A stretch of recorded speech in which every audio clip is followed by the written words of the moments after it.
Hey, Dominic, Project 24. So I have a great, close person that's in my circle with me, and it's the great Nada. She's from the beautiful, horrible state of California. Don't take any offense to that, anybody, please. Mhm. Um, but yeah, hi. Hello. Hi. Thanks for So, having me. oh man, of course, I think you're going to be a regular. I think we're always going to be having these conversations because I know we did a TikTok live. You hosted. Right. I'm trying to figure out how to do the squares and all that crap. And that was great. And it's like, I'll go into a history about how we met each other and how we connected. But, we're sitting here talking before recording. And I'll tell you, one of the topics that we started, and I see this, man, do I see this like every day with, whether it's people around work, people at grocery store, people wherever.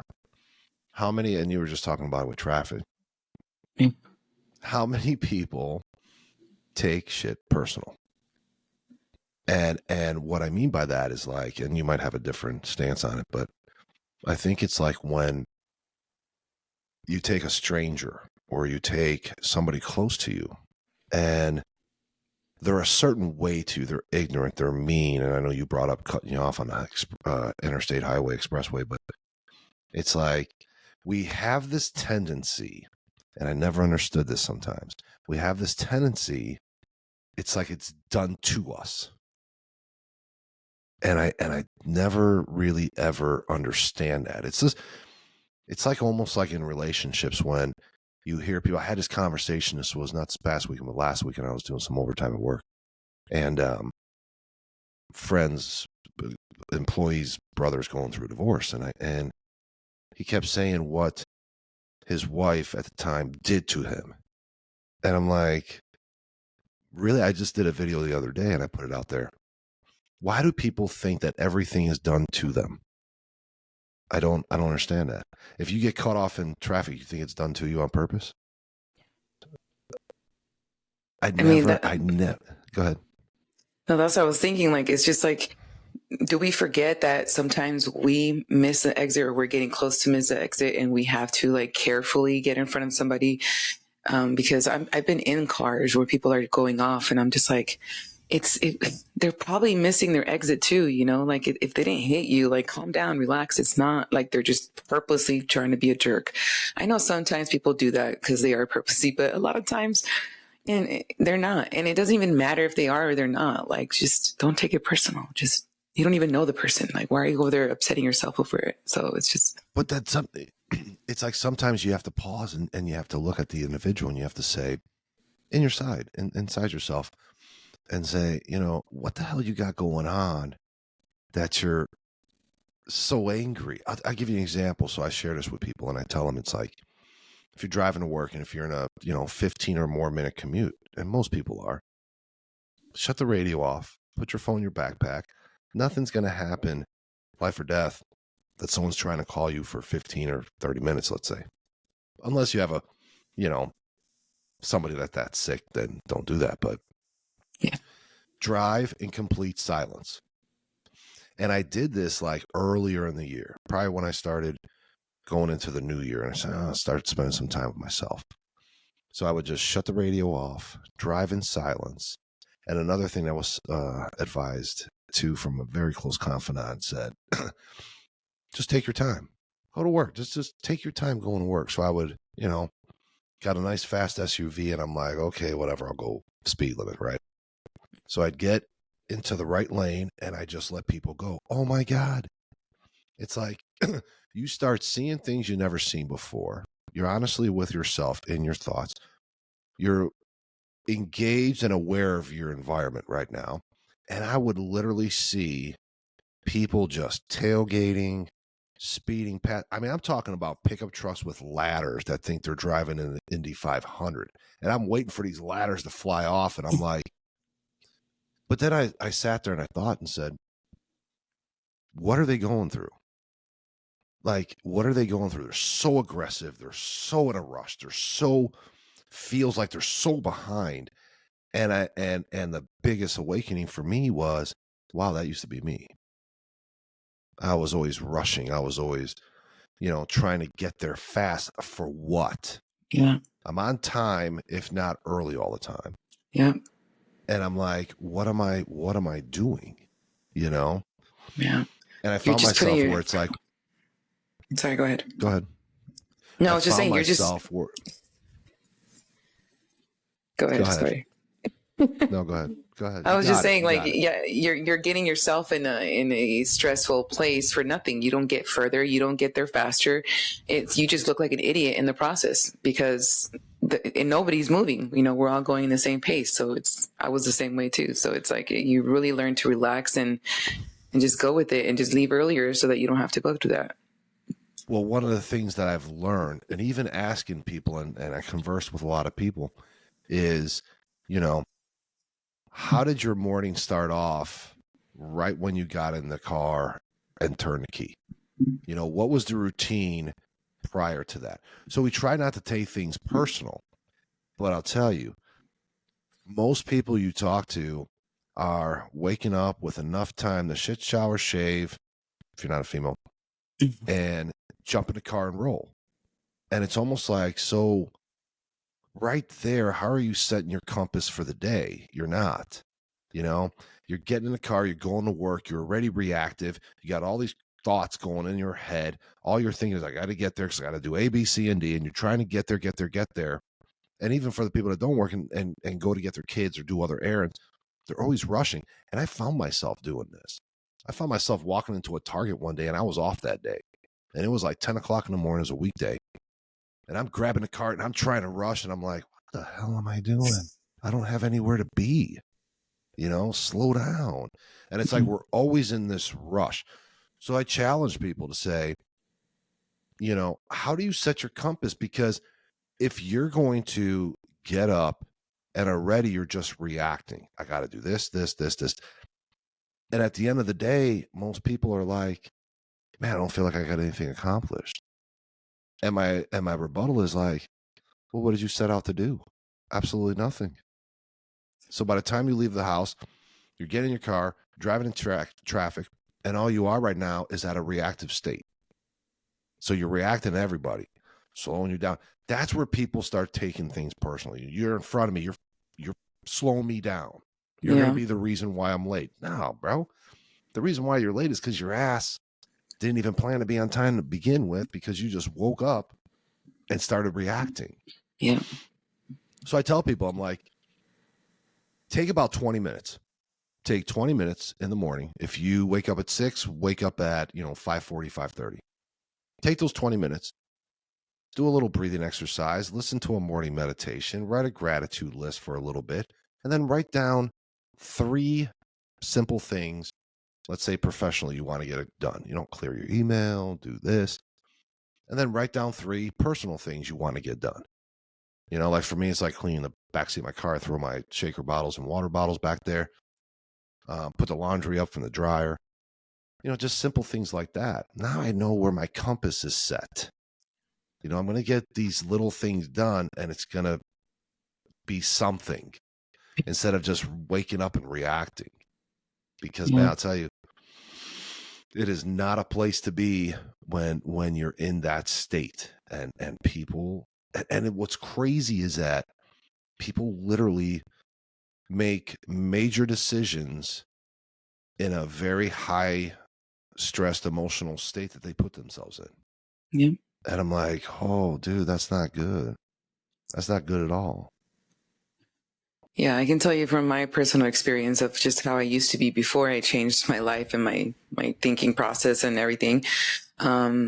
First of all, I feel like a lot of people stay up super late at night on their phones and they're not getting enough sleep. That's number one, I think, because everyone that I used to talk to when I was working a regular 40-hour job, everyone around me was always like, oh yeah, I couldn't go to sleep until 3 a.m. I was watching this show, or I was on my phone, I was doing this. And so we already gave ourselves a very bad start by not getting good rest. And that's why we're rushing in the morning, because we're trying to get the rest in the morning, like just, snoozing the alarm a few times because we just need 5 more minutes because we went to bed late. And like you said, because we are already backed up on our time, we're trying to get to a place to work or drop the kids off. We're blaming everybody for driving speed limit, and then you're just, swerving around them. And like you said, we're now reacting to everything. Everything is, our fault. The person their fault, and the person in the drive-through that's taking forever to make their order, like you start cussing them out because they're taking so long because you're delayed. So yeah, I think there's a lot of habits involved that can change that, of taking everything personal. But I think the main thing would be just to take self accountability. And that's another thing that's really hard for people to do. Like they don't want to accept it. They want to point. It is so difficult for people to be accountable for a lot of things. And the first thing I always try to push is, that includes your feelings. Yeah. You got to be accountable for your feelings. Nobody can sit there and make you angry. Your perception of that situation is what makes you angry. If you take a breakup, a divorce, a bankruptcy, been through them all, if I look at it in a negative way and attach a negative emotion to it, what I attach to it is what I'm going to feel, which has nothing to do with you. Yeah. So it has to do with how I see it. And that's where it goes back to people think things were done to them. No, listen, shit happens. And what we also don't realize, even when you're talking about divorce or breakups or anything like that, this person had a life before you, meaning they didn't fall from the heavens into your lap. And this is the first relationship they ever had. No, it doesn't work like that. They had a life before you. So you have to be open that shit can happen. I'm not saying don't have faith and don't have trust. Make sure you have faith and trust in yourself to know that you're not the relationship, and the relationship isn't what makes you. You're not the job. It's not the job that makes you. You see people so devastated after a divorce, breakup, losing their jobs, losing their careers, because they identified a big part, if not all of themselves, as that job, as that relationship, and that's not who they are. Yeah. So when that's taken away or crumbles, they don't know who they are. They have a sense they're so lost. They stay on the ground. I can't do nothing. I can't eat. I can't do this. Been there for years. Yeah. And then once you start realizing that you're not those things, you're not any external thing, you're everything within, that's where you don't start taking a lot of things personal. And a lot of people are just doing it to themselves and not you. Same thing when people cheat. Yeah. Oh, I can't believe she did that to me. I can't believe he did that to me. You think he was doing it to you? I mean, that's a pompous person that's sitting there on a high horse thinking that everything's being done to you. Yeah. Had nothing to do with you. It has to do with what's going on within them. And I'm not saying stay. Have your values, have your respect, have your boundaries in alignment with your values. Don't tolerate it, leave it, but it wasn't done to you. That's it. So I think that's where people really just take things personal, whether it's waking up late, getting stuck in traffic. And honestly, most of the time it's just going to work. And again, you're not your job. So just, take accountability for the way you feel and what you're doing, and things would be a lot more peace. And when people start doing those things and start speaking the shit that doesn't serve them, my question always is, why do you focus on things that don't serve you? Treat the thought as a commercial. Man, can you imagine? Let me throw this at you. Can you imagine sitting next to somebody watching TV? You're watching a movie and that's your life experience. But a commercial is every thought. So you have 4 or 5 commercials that come on, and that person is reacting to every commercial. You're going to be like, bro, what are you doing? Relax. You're happy, you're sad, you're crying, you're mad. You're reacting to every thought. Let it pass and quit labeling them. Quit saying I had a bad thought. Oh my God, I had a horrible dream. Oh man, this shit was horrible. Listen, just let it be a thought and let it be a dream. It's what is real is what you make it. So yeah. And then when people do that, that's when they start taking things way too personal. Yeah. I feel like I get people really tired of me saying it so much. It's like, hey, if you don't want it, don't speak it into existence. Like, stop saying it, stop talking about it. You're giving it power. And it's funny you say that, because somebody had posted on our city here's Facebook page, and they were just complaining about, like, hey, does anybody else get pulled over every day by the sheriffs? I get pulled over all the time. Like, since I was young, I got pulled over. I get pulled over every week, and just kept saying, like, I'm always getting pulled over. They're always targeting me. And I wanted to so bad, but I learned that, speaking up and saying what you believe in, it triggers people, and then they just attack you because you didn't say what they wanted you to say, or you didn't say what they wanted to hear. Right. So I wanted to go on there so badly and say, you know what, if you stop saying it, maybe they'll stop pulling you over. Like, stop saying how cops are always pulling you over, and just say, like I used to say, like, I'm no longer on these police officers' frequency. Like, they don't see me. Like, we're not on the same level anymore. And I tell people this: quit speaking shit into existence. Yep. People don't understand how powerful your words are. Like, I've learned that so much, and I've used it so much. So that's why I say it with so much confidence. Like, I know what I'm saying because I've already felt it. I used to get pulled over every month because I used to ride a certain car, and I was speeding all the time. But not just that, but I was always bragging about how I was always getting pulled over. And so I had to learn that, no, I'm not going to say that. I'm no longer on their frequency. They don't see me. Like, we're not on the same page anymore. Inner dialogue is so freaking important. I'll tell you what, going from personal to inner dialogue, I'm going to say this. When you hear somebody complain, always getting pulled over, not enough hours at work, always broke, not enough money. That's all they freaking speak to. And then it's like, is it a coincidence that it's around you? No. If I speak to car problems and I got car problems, is it a coincidence? No. I think inner dialogue and universe, God, creator, whatever everybody wants to call it, they give you what you focus on. Give you what you focus on. And if I'm focusing on, and I've seen this, and again, it's like when you talk about inner dialogue, this is another thing I say, is master the art of paying attention. Okay. So it's no coincidence that everything is happening around you, and that's what you focus and think of, and that's what you speak to. It's just like this. You can look at anybody, and you can say what kind of job you want, what kind of partner you want, and what do you want in a partner? And a lot of them will say what they don't want. That's great, but I'm asking you what you want. You're so conditioned and accustomed to speaking the things you don't want, and you're not even realizing you're saying it. And then you get that girl and that guy that keeps getting the same partners. You're like, I don't even know what I'm doing here, man. I mean, I keep getting the same shit because you keep focusing on the things you don't want, and that's it. Start speaking to the things you want. If I don't want to be late for work, I'm going to speak to how I'm going to be on time. If I don't want to be broke, I'm going to speak to how I'm going to have abundance. If I want a great partner that's open, honest, vulnerable, and trustworthy, I'm going to speak to those things. Not, I don't want some guy that has 4 or 5 kids and he's broke. Well, here you go. You got a broke guy.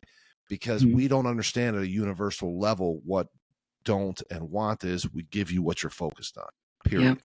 Yep. And if you're focused on misery, here's some more. Yep. And if you're focused on what you're never going to get over, here's some more. And if you're focused on how broke you are, I'm not getting any money. Yeah. And that's where I really believe that inner dialogue. Once I changed my inner dialogue, I'm not talking 10 years ago.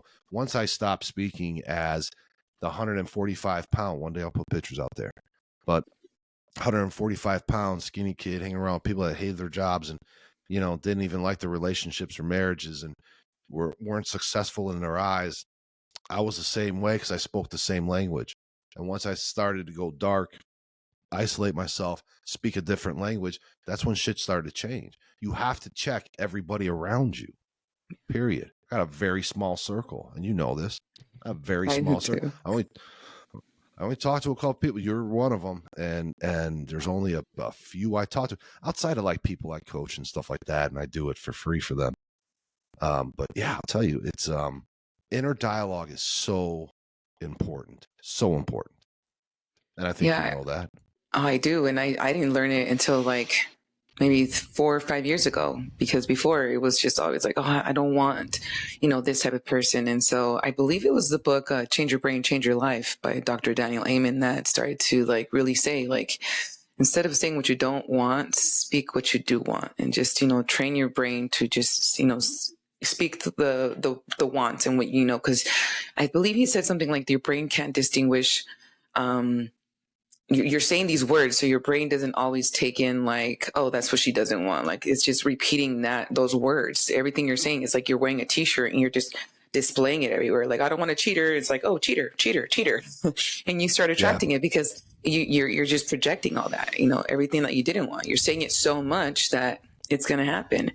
And again, like I've used this in my life, and I start speaking what I want, and everything I call it manifestation too, because I'm like, I'm going to go get this, and I go get it. This is going to work out for me in this way. And it does.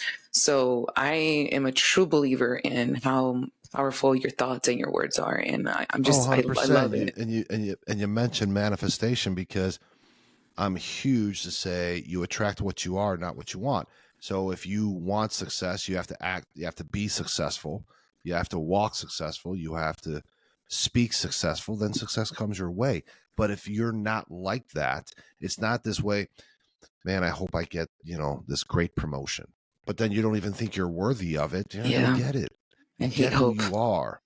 You get what you are. Job, partners, everything, you get what you are. And, when I hear people that speak to something that's of no service to them, I'm like, why? I've been there. It's where it's like sometimes I really got to bring that empathy out and compassion, because I've been there. I understand, and you can give them the knowledge now, because I didn't have anybody to give me that knowledge back then. I had to search for it myself, and then put it into action and then watch it grow.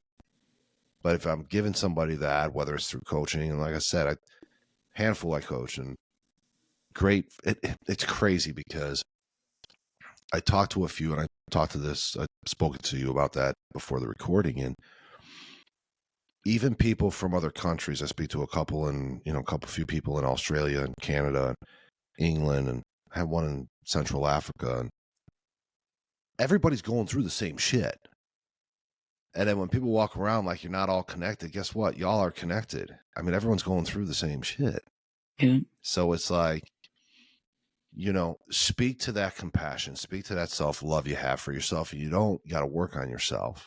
I just see people that have, no real self-value. They look to the external things to get themselves self-value, and those are threatened. That's where people start taking shit personally. I can give a shit about house, cars, money. It's irrelevant to me. We're just talking, you and I, and been to Montana, and I know you're in Cali, but been to Montana for about a month and a half. And give me a stake in the freaking ground for like 5-10 acres and just put a fence around it and grow my own shit and get a couple horses. I was just at work yesterday, and we were talking at work, and a couple guys from the maintenance side, and talking about cars and stuff like that. I said, you know what, man? It's like, let's get rid of cars and bring horses back. Yes, it's a lot cheaper than gas. I mean, they're great too. They're great spiritual animals, man. Let's just start bringing, horses back. And I remember he looked at me as, pretty stocky guy like myself, but tatted up and mohawk, and he's all gray. But he's like, man, I feel like my lifetime was back in the Viking days, man. It's just like, it's crazy. And you look at everything, but in this day, in this age, take the technology that we have, use it to your advantage, to be of service to you. People have a habit of doing that, but make sure everybody around you and what you say to yourself is being a service to you. And then you'll watch everything change around you in your benefit. Yeah. So if you're still thinking and talking to it, don't complain when it's still around you. Yeah. Period. So and what I learned recently too is that whenever someone gets triggered, that's just a sign that you got to do some more inner work. Like that's you. Yeah, you're going into a whole new episode on that one. We can talk.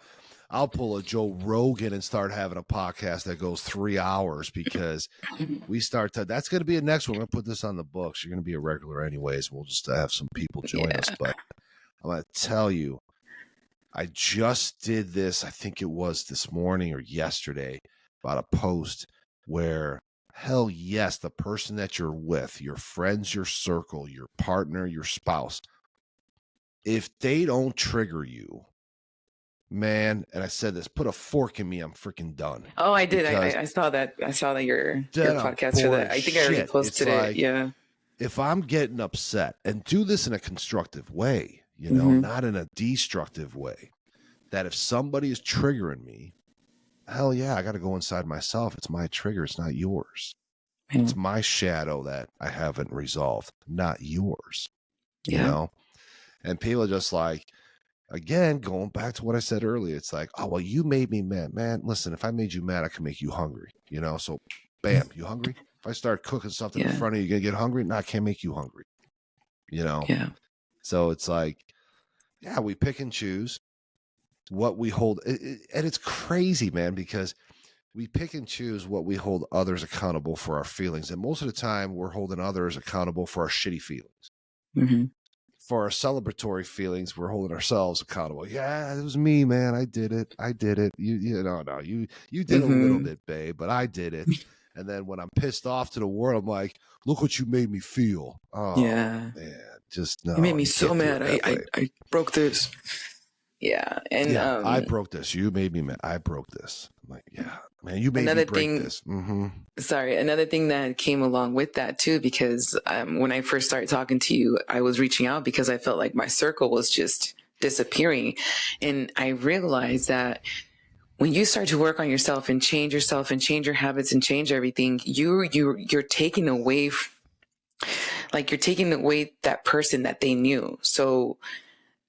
Again, don't take it personal. They just no longer can relate, and it's causing them confusion, or it's causing them a little pain that they no longer have their daughter. They no longer have their sister because she's like not her anymore, or they no longer have their best friend.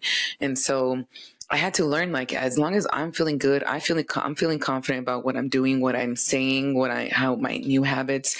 It's unfortunate, but I don't feel bad anymore because I know why I'm doing it. But now I understand I understand your circle that disappears. Something, and this is where I'm going to put a good break in this episode, because what we're going to do, and the next one we're going to do, and we're going to talk about, because what you just said, I mean, we're going to talk about boundaries and values, but what you just said, where you said, you know, because you're not that person anymore, what you realize is that you were actually playing the role of not yourself. Yep. You had the mask on.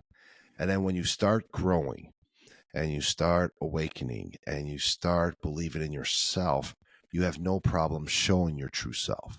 Yeah. So the friends that fall off, it's not like, you know, in my eyes, it's not like they're really, you know, not growing with you. No, you're just being vulnerable, and now you're showing who you truly are. Because, man, and again, I'll do another episode with you on this, and it'll be this week.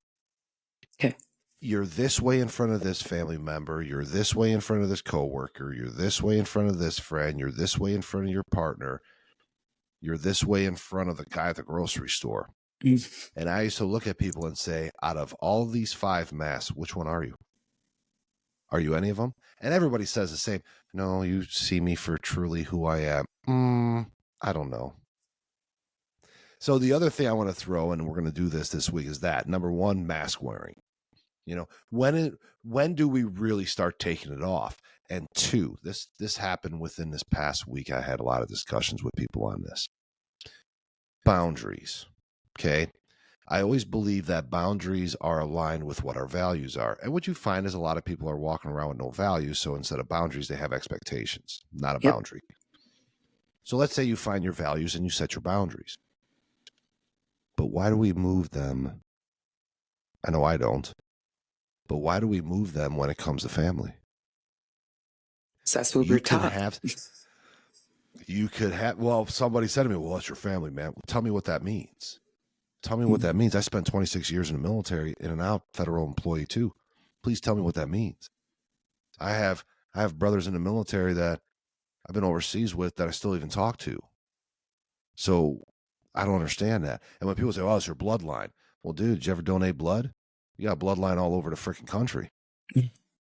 It's like, really, when you think about that. But what I mean is, why do we have boundaries with some acquaintances and partners, but when it comes to family, best friends, and so on, we don't? So if I look at you and say, well, you know what? One of my boundaries is I don't take disrespect. Oh, we have no problem going over Sunday dinner at your dad's that disrespects you up and down. You have no problem listening to the best friend that pays you no respect. So do you have a boundary? Fuck no, you don't. You don't have boundaries. So to me, it's like my boundary applies to everybody. Yep. Period. And we're gonna have a good conversation on this. I might bring another involved in this too, and to see what they think, because I don't understand it. And that's a great freaking topic, man, because I mean, that's what started my whole, like, you know, just working on myself, is I try to set a boundary on a family member, and that's where I lost my brother's relationship, because it was his wife. Oh, all hell breaks loose. Yeah. All hell breaks loose. Before you know it, there's board meetings going on behind your back. Yep. All these major decisions and fucking bills of Congress are going out. You're like, oh man, dude, seriously, man, I'm just trying to respect myself. That's all. Exactly. And I think that's why it's so important to just be confident in what your boundaries are, what you're willing to accept and not accept. And because nothing can shake that afterwards. After you've grown and you've strengthened that, anybody can do anything, and it's not going to affect you as much, because you know what you're willing and not willing to accept, and you know why you're doing it, and you love how it feels to be respected, or and you're not just demanding respect. You talk to people with respect too, and if it's just not returned, then you just kind of got to get them out of your circle, because it's just not healthy for you. And just like 100%. if it's family, I made a podcast about this too, because it's like, we tell our kids, you know, like, or we have a toxic aunt around our kids, and we don't realize that toxic aunt is going to infect the children with her ignorance, or with the dumb shit she does, or, you know, you don't want your kids around that. So not only should you protect your own boundaries, protect what you're teaching your kids, you know, if 100%. Anything. And so, like, I'm really big on that. So we're going to set another sit down, and it's going to happen within the next couple of days. So keep your calendar open. Cool. Oh, it's open. It's always, I'll tell you, always a pleasure fucking talking to you. Same. It is. It's great. Same. So keep the calendar open. We're going to schedule this probably within the next couple of days. And it's almost like my people get together with your people, and we're just going to fucking do it. We'll schedule the date. yeah, whatever. We're not even there yet, but we will be. And that's manifestation right there. Oh, I know. So. I keep telling my kids, like, I'm a content creator, babe. Like, I'm busy. I'm a podcaster. You know, this is my job. But I take this really serious, because, like, again, it's what I believe in. And I just wanted to throw one more thing out there about, like, just, you know, taking things personal too, is a lot. I found myself a lot before, always trying to justify, or trying to make sure people didn't take something wrong, making sure that they didn't misunderstand me. I was always worried about how I came across, and you know, just making, you know, just always doing the extra work of making sure. And so another thing too is, like, the only people that matter about knowing what your true intention was is yourself and God. Like, you don't have to keep proving yourself to anyone about, like, what your intentions were. If you know your intentions were with good reason, or with a good heart, then that's them taking it personal because of their own insecurities, or their own triggers that they need to work on. But a lot of people stress about that, and that's another thing I've been hearing people talk about, like, oh, but what are they going to think, or what are they going to say? And it's like, it doesn't matter. If you meant what you meant from your heart, and you didn't mean it in a malicious way, then you got to let it go. That's not your responsibility to convince people of what you were trying to And that's what I was saying. Once you, and we'll talk about this, because once you realize you're accountable for your own feelings, you're not going to worry about hurting somebody else's, Exactly. because they have to be accountable for theirs. Yeah. Once you realize I'm responsible and accountable for mine, I'm not going to worry how you take it, because you're accountable for yours as well. Yeah. And that's where it comes to. But yeah, let's definitely get together. Man, it's always a freaking pleasure. I'm sorry that you live in California, and I'll tell you, it is what it is, but we're definitely gonna get together. Man, always thank you for your time. I know they're gonna freaking love you. I know my listeners are gonna love you. And I'll tell you, we're gonna be talking real soon. Yeah, and I appreciate it. And I love talking to you too. I love talking to like-minded people, because it's just so refreshing, and it's just so awesome, because, just giving back and forth really good information that people can really learn from, and hopefully take it serious and do some work. We will. Yeah. I'll talk to you soon. All right. Sounds good. All righty. All right.